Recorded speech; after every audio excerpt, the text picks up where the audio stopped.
Hello tout le monde, aujourd'hui je reviens avec une recette un petit peu spéciale.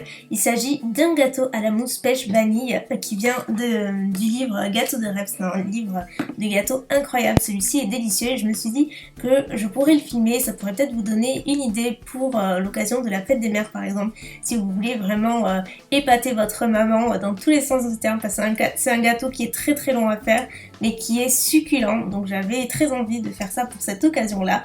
Vous allez voir, ça change et c'est sans doute le plus difficile à réaliser de toutes les recettes sur ma chaîne, mais on commence.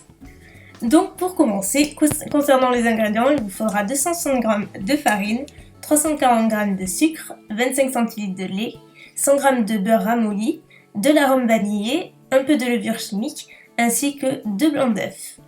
Dans un saladier, je commence par fouetter le beurre et le sucre, donc il faut que le beurre soit vraiment ramolli et non fondu. Donc là moi j'ai eu quelques problèmes de batteur, vous allez voir à la fin de la vidéo, ça a été la catastrophe. Mais quoi qu'il en soit, il faut vraiment bien battre la préparation jusqu'à avoir une préparation assez crémeuse on va dire et de couleur un petit peu jaune.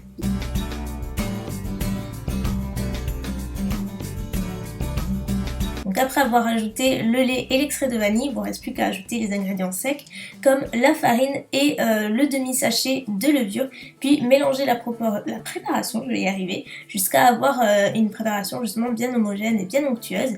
Et enfin, il ne nous reste plus qu'à incorporer les blancs d'œufs, donc uniquement les blancs, donc les deux, et puis encore une fois, fouetter, fouetter, fouetter jusqu'à ce que tout soit bien mélangé. Il ne vous reste plus qu'à répartir équitablement la pâte dans deux moules différents, de préférence pas plus de 20 cm puisqu'après on va découper les génoises puisque c'est ce qu'on fait actuellement. Et ensuite il ne vous reste plus qu'à enfourner donc les deux génoises en même temps pendant 25 minutes à 175 degrés. Pendant que nos génoises sont en train de cuire, on va préparer la compote de pêche. Donc il vous faudra 250 g de pêche, vous allez couper en morceaux par la suite, 40 g de sucre à confiture, c'est très important, vous pouvez utiliser du sucre classique mais ce sera juste un peu plus liquide, et de l'arôme vanille. Donc commencez par ajouter une cuillère à soupe d'eau, puis ensuite ajoutez vos pêches qui sont au préalable bien coupées en morceaux, ainsi que les 40 g de sucre à confiture, et ensuite écrasez petit à petit, du mieux que vous pouvez en tout cas, les pêches, et portez à ébullition pendant environ 10 à 15 minutes, jusqu'à ce que les pêches deviennent bien tendres. 15 minutes plus tard, voilà le résultat, ça n'a pas l'air très appétissant mais je vous assure qu'à la fin c'est une tuerie. Et donc versez dans un petit récipient et placez-le au frigo jusqu'à ce que nous ayons besoin à la fin de la recette. Maintenant on passe aux ingrédients qu'il vous faut pour la mousse aux pêches, c'est ce qui va garnir le gâteau. Donc commencez par 25 cl de crème liquide entière, ensuite notre portion de confiture qu'on a faite juste au préalable et un yaourt à la grecque. Il nous faut 100 g. Donc dans un petit saladier, versez la crème liquide et fouettez vivement jusqu'à avoir, on va dire, une consistance bien ferme. Donc je vous conseille d'utiliser un fouet et non un batteur, sinon vous allez en mettre partout et ça marche beaucoup mieux avec le fouet par ailleurs. Donc vous voyez à quoi ça ressemble une fois que c'est bien ferme. Ensuite j'ajoute mes 100 g de yaourt à la grecque et je rajoute également ma confiture de pêche qui est bien refroidie dorénavant, j'arrive plus à parler, au secours. Et ensuite je mélange bien et je place l'ensemble au frigo encore une fois et je le récupérerai à la fin de la recette pour garnir mes génoises. La dernière étape c'est le glaçage, nous allons faire une crème au beurre meringuée à la vanille et c'est super bon. Donc il faudra le blanc de 4 œufs, 170 g de sucre, 200 g de beurre bien ramolli, du sucre vanillé et du colorant alimentaire. Donc placez donc une casserole d'eau bouillante et par-dessus installez un petit récipient où vous avez versé vos blancs d'œufs ainsi que le sucre.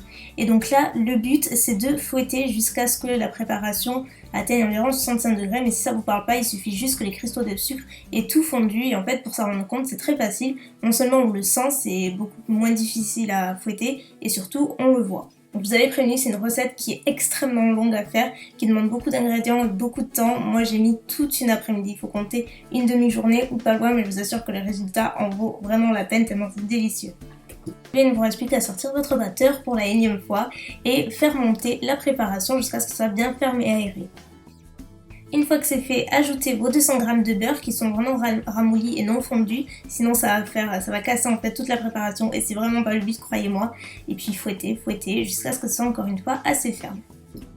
Une fois que c'est prêt et après avoir ajouté mon sachet de sucre vanillé, j'ajoute mon colorant alimentaire et là je mixe deux couleurs, jaune et rouge pour avoir une couleur pêche justement puisque ça correspond plutôt bien au goût. Donc après vous mixez et vous n'êtes pas obligé de faire de tout une couleur pêche, vous faites comme vous voulez, vous pouvez laisser très bien de nature aussi, ça n'apporte aucun goût, c'est juste la couleur qui change. On y est presque, on y est presque. Donc maintenant que les génoises sont bien refroidies, il ne vous reste plus qu'à les couper en deux. Donc c'est l'étape la plus galère et il faut être vraiment patiente et faire très attention parce que tout peut se casser et là c'est un peu la fin du monde si vous voyez ce que je veux dire. Donc je me munis d'un très grand couteau et surtout je fais très doucement, je coupe sur la moitié et ensuite je place mes génoises sur mon support qui vient de chez Casa il me semble.